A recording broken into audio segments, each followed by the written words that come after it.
Hello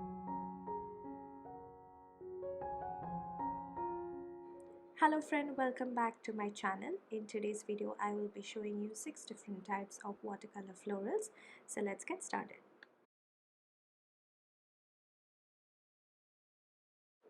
Before we start, I just thought let me quickly take you through some of my favorite brushes.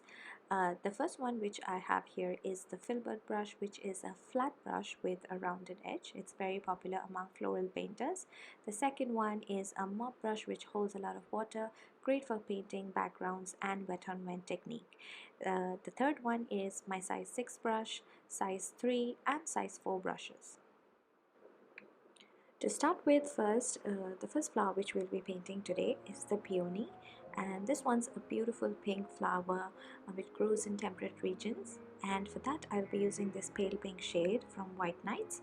If you don't have the shade, you can even mix some white watercolor to your permanent rose and you should be able to get a very similar color to this one.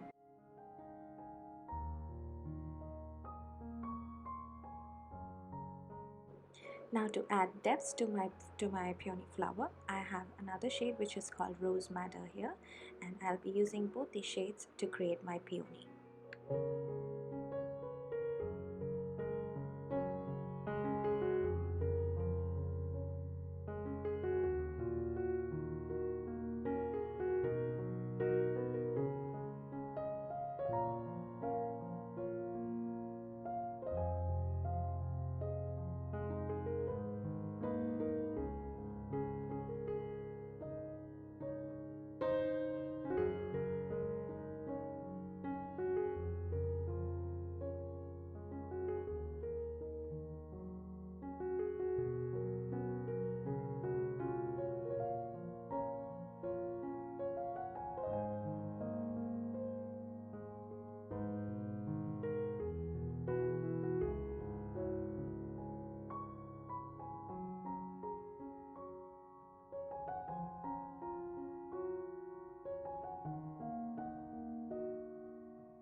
Next up is I'm going to use some yellow ochre to create the center of the peonies.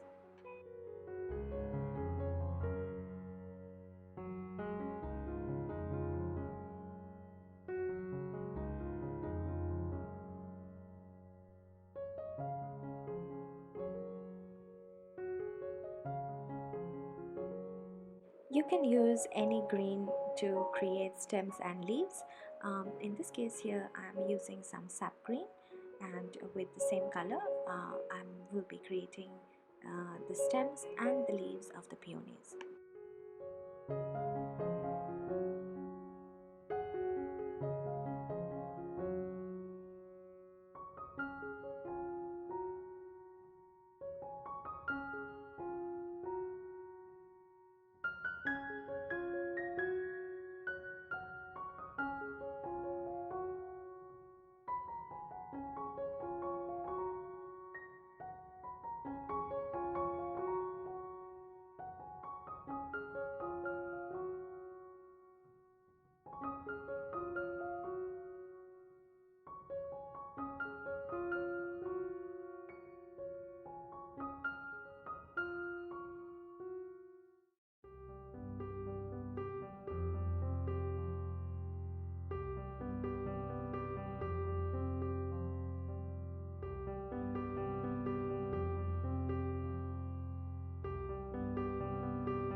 The next flower that we'll be painting are the very popular poppies, of course, and I want to paint them in red.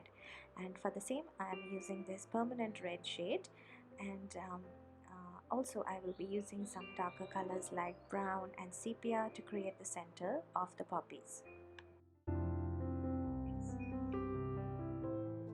Here I am using another popular technique in watercolor, which is called lifting.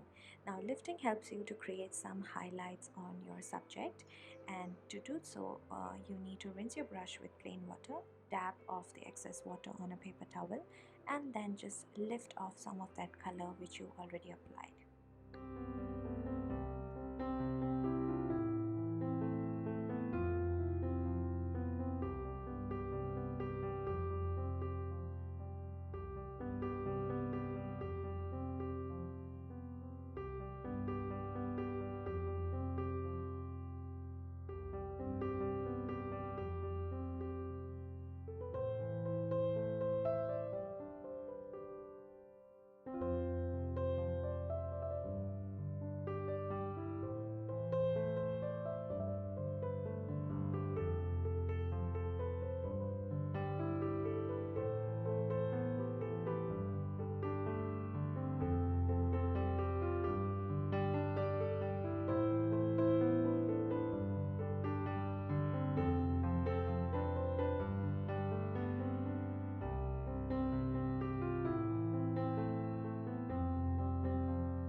So those were my poppies. Now the third flower which we'll be painting are lavenders. We will paint them in a mixture of blue and purple shade. And for that I am using ultramarine blue and some purple, and I'll be mixing both the shades, or you can even use them individually. So in some of the petals in my lavender I am painting them in purple, and some I'm painting them in blue. Now I'm doing so is because I want to create that beautiful variation in the colors.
Notice how by using two different shades of colors here, because I'm using ultramarine blue and purple, my lavenders are looking very interesting. And even for the green I have changed the green shade here, so I'm not using instead of sap green I'm using Van Dyke green here.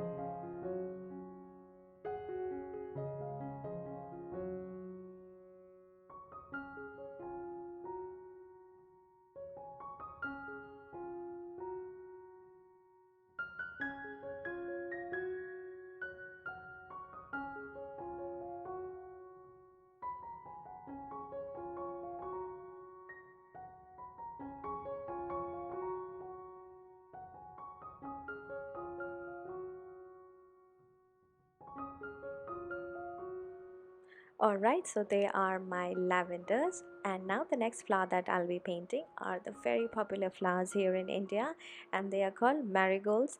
And marigolds come in orange and yellow shades, but today I'm going to be painting the very beautiful orange marigolds. Now to paint marigolds, we will be using two colors, that's two shades of orange here. One is a lighter orange and another is a slightly darker orange.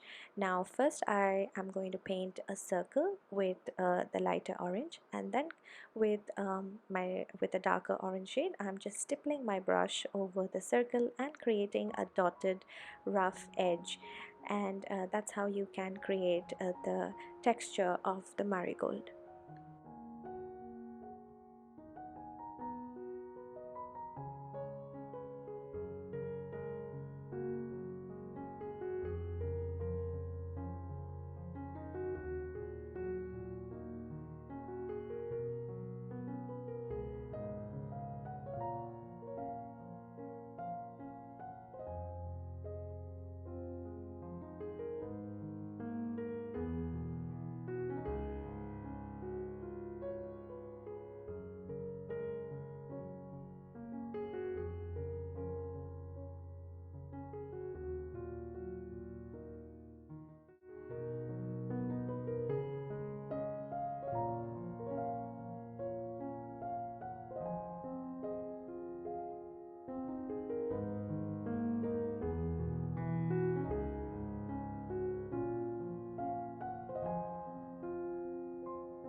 Now here again I'm using sap green to create the stems of the marigolds and also the leaves as well.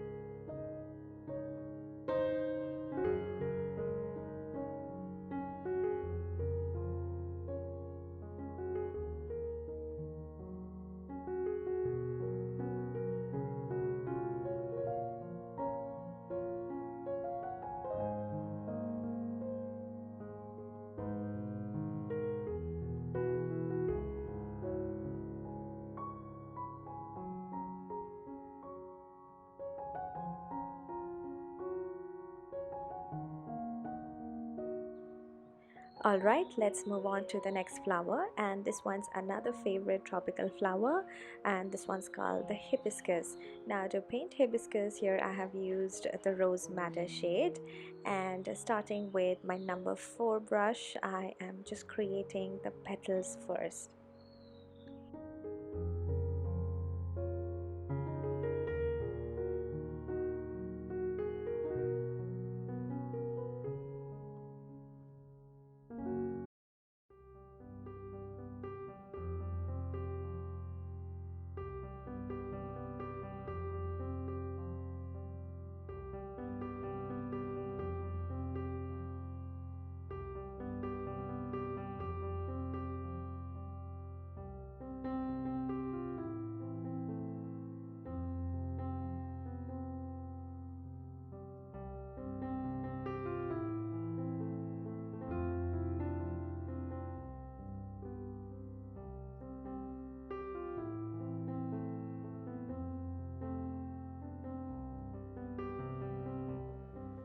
Now to create those nice dark centers, I am dropping in a little bit of burnt sienna followed by sepia. This will allow me to create nice depth towards the center of the flowers.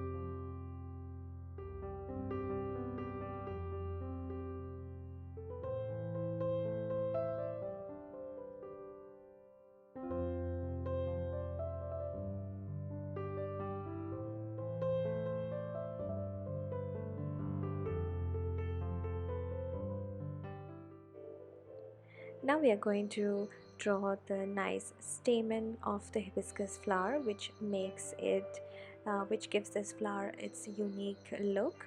And for that I am just using some sepia, drawing a line towards coming out from the center and stippling a few dots towards the end.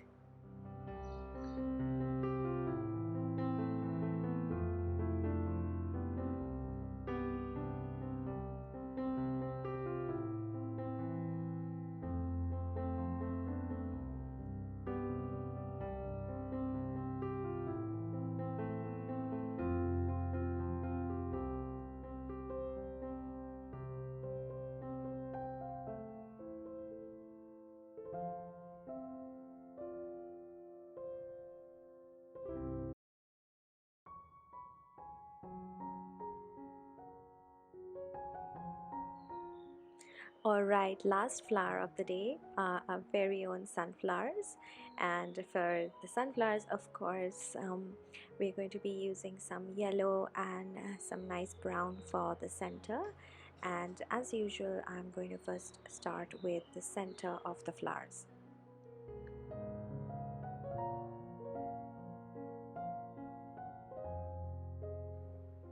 Also, if you notice here that for the center of the sunflower, I'm not creating a perfect circle. In fact, I'm wriggling my brush and I want to have those nice rough edges around as a center of the sunflowers. Now to start off with the petals, I am using new gamboge, and notice the way how I am painting the petals. I am not joining the petals directly to the center. Instead, I am creating a small tiny line or a dash, and I am attaching each petal separately to the center.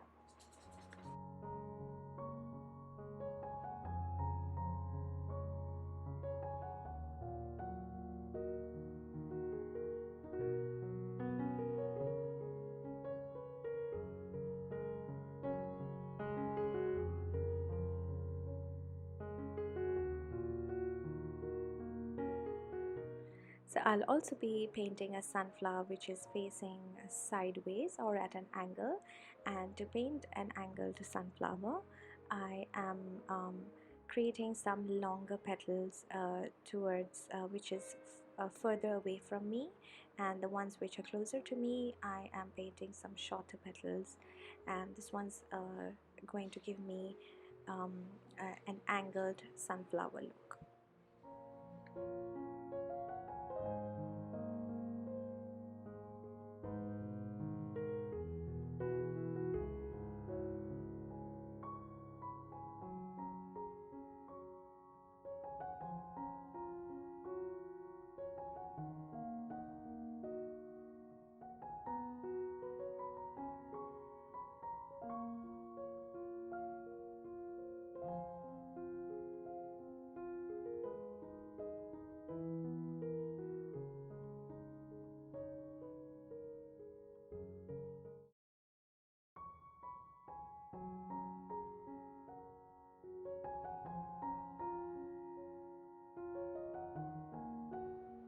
Now to give some interest to the sunflower, or rather to create some depth and shadow, I'm adding a slightly darker yellow, mixing a tiny bit of orange to my new gamboge, and creating some lines over the petals to give some texture to the flower.